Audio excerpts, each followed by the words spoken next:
El viernes 30 de junio de 2017 se desarrolló un seminario llamado Propuestas de Salud Oral para Chile. Desde ese lugar donde convergieron representantes del mundo de los dentistas, de los odontólogos y la sociedad civil, se obtuvo propuestas para presentar principalmente y en año de candidatura presidencial a quienes aspiran a cupos de representación parlamentaria para poder abordar definitivamente el tema de la salud bucal en nuestro país. Si pensamos en la salud a nivel general, sabemos que existen varios flancos abiertos con críticas a las autoridades que han estado hoy en el cargo, pero también a las anteriores. Sin embargo, es también sabido que lo que tiene que ver con la salud dental es, dentro de la salud, uno de los aspectos más olvidados y relegados para poder hacer legislaciones y políticas nacionales tendientes a mejorar la calidad de vida de los pacientes. De todo esto vamos a conversar con María Eugenia Valle, vicepresidenta nacional del Colegio de Cirujanos Dentistas, quien se encuentra ya en nuestro estudio. ¿Cómo está? Muy buenos días. Muy buenas tardes. Buenas tardes. ¿Cómo estás, Paula? Muy bien, bueno, estábamos hablando de este seminario en el que convergen desde la academia, también representantes gremiales del mundo de los odontólogos, pero por supuesto los pacientes, los principales complicados, ¿no? Afectados con la falta, con la carencia de una política pública nacional para la salud bucal oral. ¿Qué pasa con este plan? ¿Qué pasó con el seminario? ¿Cuál es el diagnóstico desde donde parten ustedes para poder decir necesitamos hacer propuestas para la salud bucal de las personas? Bueno, la verdad de las cosas es que yo creo que no es ninguna novedad decirte, no es verdad, que la salud oral en este minuto, en este país, con el grado de desarrollo que tiene, no es la adecuada. O sea, nosotros estamos exigiendo que la gente tenga una sonrisa perfecta en un país que no le damos las posibilidades de obtenerla o que le son muy difíciles. Hay una masa importante. Hay una cosa muy curiosa, hay una masa importante de dentistas formados, ¿no es cierto? Y por otro lado, esta enorme necesidad de atención de la gente, y estas dos cosas no se han juntado por falta de políticas realmente globales, integrales dentro de la odontología. Tú tenías toda razón al decir que ha sido un poco dejada de lado, como si se pudiera estar sano teniendo problemas dentro de la boca, ¿no es cierto? Tenemos varios puntos para poder abrir esta conversación. Uno tiene que ver con que cuando la gente toma planes de ISAPRE, por ejemplo, que si bien son la parte minoritaria de la población nacional, recordemos que solo el 20% versus el 80% que está en FONASA, se excluye directamente la salud bucal. Hay muy pocos planes que incluyen alguna que otra atención. Está absolutamente... ¿Y tú sabes por qué es eso, Paula? Por los costos. No. Es decir, porque legalmente, para que sea obligatorio una prestación dentro de la ISAPRE, tiene que estar en FONASA. Entonces, la verdad, código FONASA no puede estar. Exactamente. Te fijas, nosotros tenemos solamente atención dentro de la que se da dentro de los establecimientos. Ha habido pequeños avances en la FONASA libre elección, pero muy bajos. Pero, ¿qué pasa partamos con los consultorios? ¿Qué es lo que pasa? Viene desde que los construyen. Porque si cuando tú construyes un consultorio nuevo, pones una box dental por cada 5.000 habitantes. Y sucede que lo menos que necesitamos para el estado de salud oral de nuestra población es uno cada 2.000. ¿Te fijas? Y más encima que hay un dentista formado ya por cada 1.000. O sea, es una cosa que de verdad falta una organización, un mirar la odontología desde arriba. Por eso es que nos interesa tanto esta conexión con los candidatos, porque creemos que desde las más altas esferas de toma de decisión hay que solucionar este problema. ¿Por qué sienten ustedes que se ha ignorado o que más bien se ha relegado, tal vez podríamos decir, la concreción de un plan nacional de salud cuando sabemos, por ejemplo, que no solo afecta en la condición física de sus pacientes. O sea, quien tiene problemas de dentición no solo está afectado a la hora de ingerir o no ingerir ciertos alimentos, sino que también es un castigo social el no tenerlos, los va relegando socialmente. Es un castigo terrible, porque fíjate que los aíslas de las mejores cosas de la vida, es decir, del trabajo, ¿no es cierto? Porque hay muchos trabajos que te exigen una presentación que no tienes si te faltan tus dientes. Del amor y del comer correctamente y de una cosa que es básica, que es sonreír, que te mejora el ánimo. Es decir, y lo peor es que esto es terriblemente discriminatorio. Aquí hay una cosa que va directamente relacionada con el nivel sociocultural, socioeconómico de las personas. Y esto tiene que ver porque la salud dental finalmente en estos años ha quedado en responsabilidad de las propias familias con costos que no todos pueden asumir. Claro, lógico. Bueno, pero ¿qué pasa? Tú me decías, ¿por qué ha sido dejada de lado? Yo creo que han habido dos cosas aquí. Una es que los dentistas aprendimos a que nadie se nos muere de las patologías dentales, ¿eh?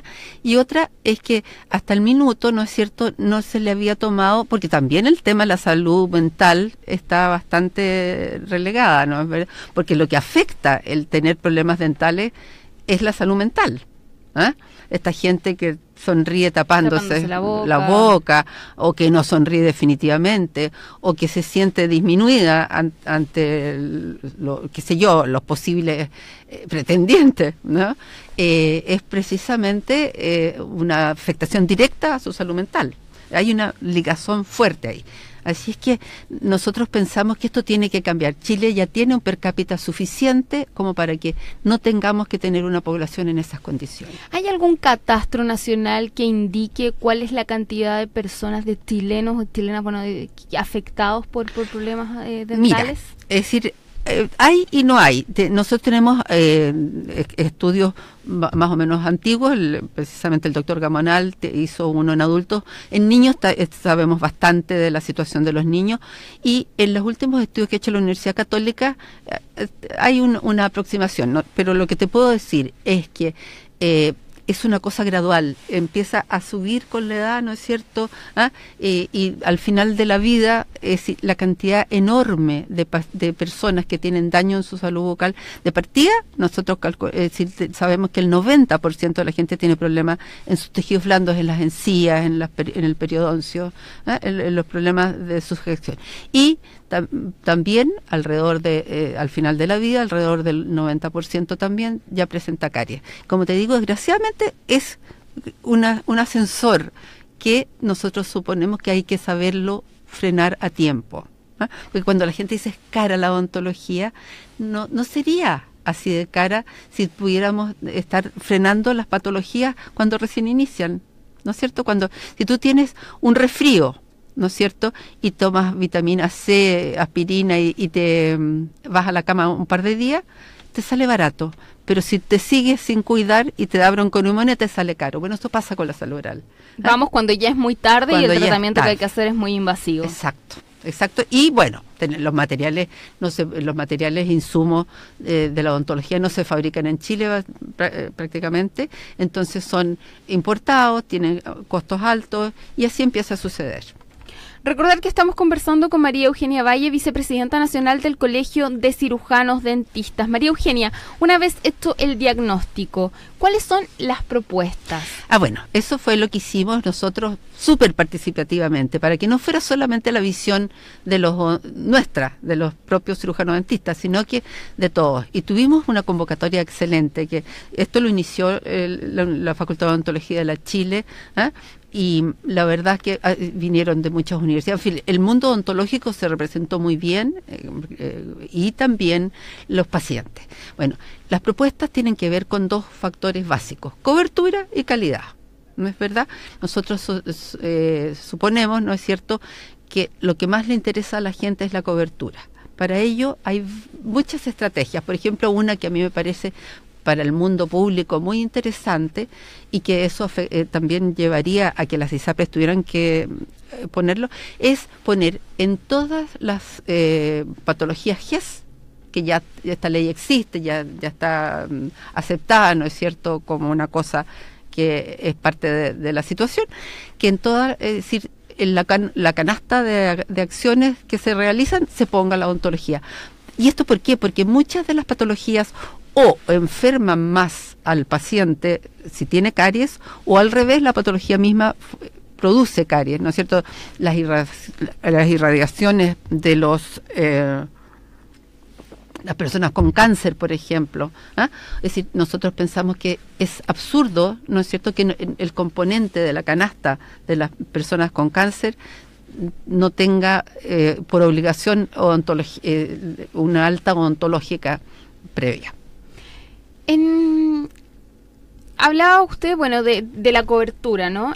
Cobertura, y al principio de la conversación nos comentaba que a nivel nacional existe la cantidad de odontólogos suficiente. Y de especialistas también. Perfecto, que para ahí va mi pregunta, sí. Porque por lo menos a nivel médico, claro, hay una falta importante de especialistas. Acá el problema es otro. Acá es un problema que es de Estado, porque no hay los cupos en los hospitales, ¿no es cierto? No hay cupos para aumentar los cargos, no hay cargos. Entonces, por eso es que quedan estas listas de espera eternas. Durante las últimas semanas ha estado bastante de nuevo en boga el tema de las listas de espera. ¿Cuánto es el tiempo en promedio que tiene que esperar alguien en la salud pública para poder atenderse con un dentista y con un odontólogo especialista? A ver, en el sistema de atención primaria puede ser más rápido si eres un niño, pero si tienes la mala suerte de ser un adulto, hombre, puedes esperar eternamente. Y eso es porque las mujeres son prioridad por la las mujeres embarazadas, los que están en GES tienen rápida atención. Los niños de 6 años, las mujeres embarazadas, los adultos de 60, pero de 60 justitos. Eso genera mucho, es decir, de repente hay mucho ausentismo en eso, porque la gente cree que es de 60 para arriba. Entonces ya, ese año está... No, es de 60 justito. Entonces, obvio que eso restringe, bueno, y las urgencias, todo eso tiene una rápida atención en atención primaria. Pero si a pesar de ser de estos grupos específicos, ¿no es cierto?, que son los que están ya con GES, a pesar de eso, si pasan a especialidad, ahí también entran en una nueva enorme lista de espera, que es la segunda lista de espera es odontológica, porque sucede que el número de especialistas es muy bajo. Una alta parte de la población, cuando ya acude, ya necesita o una endodoncia o atención más especializada en periodoncia, o bueno, por supuesto, todo lo que tiene que ver con ortodoncia, en fin, todas las especialidades nuestras. Las listas de cirugía también son altas. En general, todas las especialidades odontológicas tienen listas de espera prolongadas. Y no es porque no haya especialistas en el país.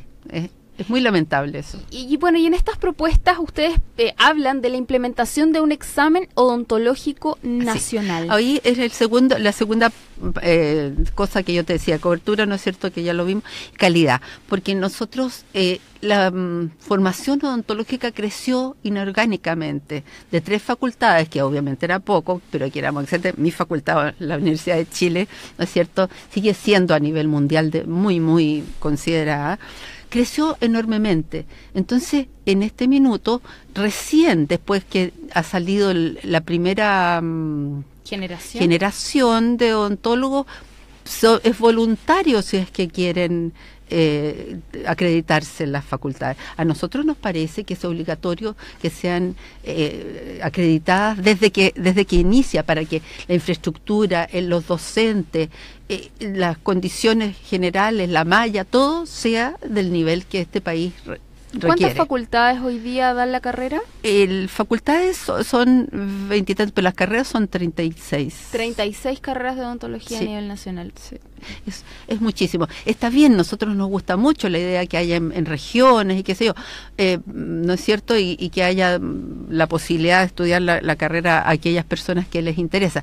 Pero se ha formado una cantidad de odontólogos que en este minuto no tienen lugar de trabajo, especialmente en el sistema público. El sistema privado es más amplio, más abierto. Pero ahí me imagino que, sabiendo que hay un examen inicial que no es obligatorio sino voluntario y que no hay No, esa es la acreditación. El examen nacional no existe para los perdón, bueno, hay una acreditación no obligatoria, exacto, voluntaria. Después tenemos que no hay cupos suficientes dentro de la atención pública para contener a todos estos profesionales así que están es. saliendo. Tenemos como tercer punto que la salida laboral tiene que ver con levantar instituciones privadas de atención dental. ¿Hay alguna certificación o hay algo que obligue a estas clínicas privadas y que garantice a sus usuarios que van a ir a un lugar certificado? No está obligatoriamente, es decir, lo hacen voluntariamente, y yo espero y llamo a la gente a que se preocupen de que así sea, de que los lugares donde se atienden sean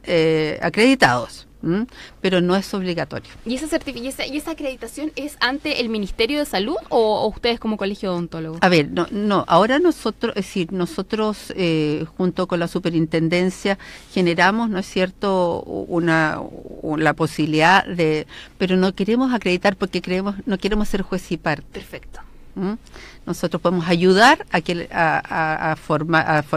educar a nuestros colegas y a las instituciones para que se acrediten de buena manera, pero no nos parece que seamos nosotros los que debemos generar nosotros mismos la acreditación. María Eugenia, ¿qué pasa? Esto es un programa, un conjunto de propuestas destinadas para ser presentadas a los candidatos presidenciales. ¿Cómo les ha ido en esa contraparte? Hoy día ya sabemos que iniciamos tierra derecha de las elecciones de noviembre. Bueno, sí, ya hemos entrado en contacto con los diferentes jefes del área de salud de los candidatos, que han sido bastante receptivos, pero es un trabajo que recién comienza, no te podría yo decir todavía. En otras ocasiones, para otras veces para otras elecciones, nosotros también lo hemos hecho y hemos tenido buena respuesta, porque los candidatos obviamente se dan cuenta que este es un tema que está vivo en la población. O sea, cuando tú preguntas, ¿no es cierto?, en las listas de espera o en todas las consultas ciudadanas, tú te das cuenta que las personas en este país ya se asumieron que necesitan una mejor salud oral. Y necesitan otra cosa también, necesitan ser mejor educados en su autocuidado. Y eso es una, de las propuestas de la sociedad civil que tiene que ver con una campaña de educación cívica en salud que incluya derechos, deberes y oferta existente, estoy leyéndola, de modo que contribuya a valorizar la salud oral, además de un proyecto de creación de monitores comunitarios. Exacto. Esto es bastante, interesante, porque en el fondo a nosotros nos parece indispensable, porque obviamente nosotros creemos que la mejor patología es la que se detiene, como te decía yo al principio, y una de las mejores, es decir, el autocuidado, el realmente ejercer una higiene en su salud oral es indispensable, no solamente a los niños, sino que a los adultos, o cuando ya te han dado la prestación odontológica, tú tienes que seguir cuidando tu salud oral de modo de no aumentar tu daño. Doctora, me gustaría que pudiéramos conversar estos últimos minutos de entrevista en torno a la prevención. ¿A partir de qué edad los niños tienen que empezar a cepillar sus dientes, por ejemplo? De que les sale el primer diente. Estamos hablando de lactantes de 8 sí. 9 meses. Desde el niño, desde que nace, es decir, desde que sale su primer diente, la madre debe preocuparse de hacerle una pequeña higiene con gasa, en fin, es una cosa muy suave, pero se lo debe hacer. O sea, los dientes acumulan, ¿no es cierto?, sobre ellos la placa bacteriana. Indudablemente la única manera de que no lleguemos a tener caries es irla eliminando cuando se forma. ¿Hay muchos niños con problemas dentales? Muchos. Yo te decía que a los 2 años hay un 20%, a los 4 años ya suben a 40%, a los 6 años 50%. En fin, los niños con daño son muy altos. Yo diría que ha mejorado un poco, y sobre todo ha mejorado mucho, ¿no es cierto?, el hecho de que hay bastantes programas específicos sobre los niños. Hay unos incluso spot publicitarios fabulosos muy que buenos. Incentivan el cepillado y les enseñan. Hay una buena disposición hacia la prevención en niños. El problema es que dejan de ser niños y los adultos quedan un poco librados a su suerte. Yo creo que a todos los seres humanos hay que irles recordando, se tiene que formar el hábito. Nosotros trabajamos, el colegio tiene algunas actividades que trabajamos tratando de formar el hábito, o sea, en 21 días tratar de formar el hábito del cepillado. Es difícil, no es una cosa que nazca. Los niños de repente se aburren, se latean un poco y hacen tris y se sienten que están listos, porque cepillarse no significa tener gustito a pasta dentro de la boca, significa eliminar todo esto que nosotros llamamos placa bacteriana, ¿no es cierto? Esto que cubre el diente. Y es una acción que debe hacerse ordenadamente y demora lo que demora, que son 3 minutos por lo menos. ¿Cuándo debe ser la primera visita al odontólogo? Nosotros como país estamos pidiendo que los niños vayan a los 2 años, a menos que la madre note que hay algo previo. Nosotros nos gusta mucho más, bueno, y en eso nos ayuda el staff de salud de los consultorios, ¿no es cierto? Porque hay niños que muy precozmente empiezan a tener caries. Por ejemplo, aquellas mamás que les dejan la mamadera con leche y que los niños quedan con leche en la boquita cuando se quedan dormidos. Esos que hacen dormir, ¿no es cierto? Esos ya tienen caries antes de los 2 años. Nosotros encontramos un porcentaje significativo de niños con caries antes de los 2 años, pero ya masivamente nosotros necesitamos que desde los 2 años estar viendo a los niños. Y en la vida adulta, ¿cuántas veces al año uno debería acudir a un odontólogo? Al menos una vez al año. Mira, nosotros detectamos, ¿no es cierto?, diferentes grados de riesgo en las personas, especialmente con los problemas de las encías. Y entonces el dentista te va a decir si necesitas ir antes del año, pero por lo menos en este país todos los chilenos deberían poder ir una vez al año al dentista. Bueno, de todo esto, bueno, y sobre todo, ¿no?, del conjunto de propuestas que apuntan a la construcción de políticas públicas que fortalecen la salud bucal del país, conversamos con María Eugenia Valle, vicepresidenta nacional del Colegio de Cirujanos Dentistas, a quien le agradecemos su presencia en nuestro programa. Sí, muchas gracias. Yo lo último que te quería decir es que a nosotros nos interesa que a nivel ministerial de toma de decisiones haya la representación de los dentistas, porque de repente por eso son un poco olvidados, porque a veces no están en los niveles de toma de decisiones. Me quedó una última pregunta antes de hacer una pausa. ¿Esta situación se agrava en regiones? Sí, es decir, no es pareja en todas las regiones, no se agrava en toda la región, pero hay algunas, incluso hay regiones que tienen naturalmente peor estado la población, así es que indudablemente se hace más complejo. Sí, hay regiones bastante más complicadas y algunas un poco mejores. Por ejemplo, Valparaíso es mejor que la región metropolitana. Características distintas de un país que, como hemos visto en otros temas, tiene muchas diferencias en cada una de sus regiones. Nos vamos a una pausa, regresamos acá en Semáforo en unos minutos.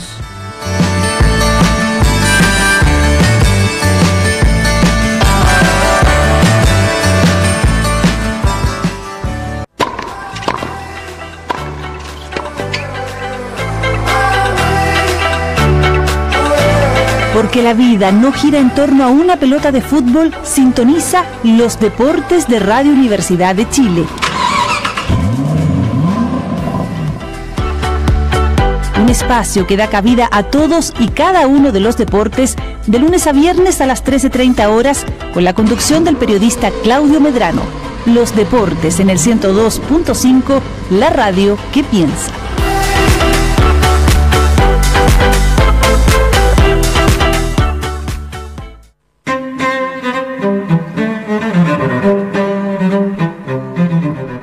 El optimista cree que estamos en el mejor de los mundos.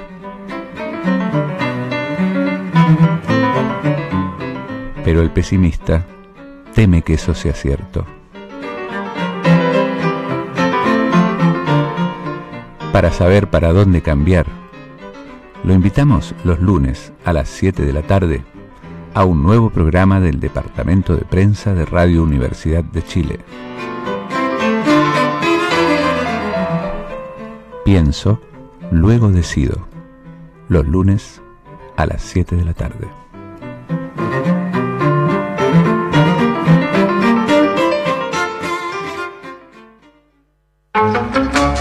Radio Universidad de Chile le invita los lunes a las 21 horas a buscar en conjunto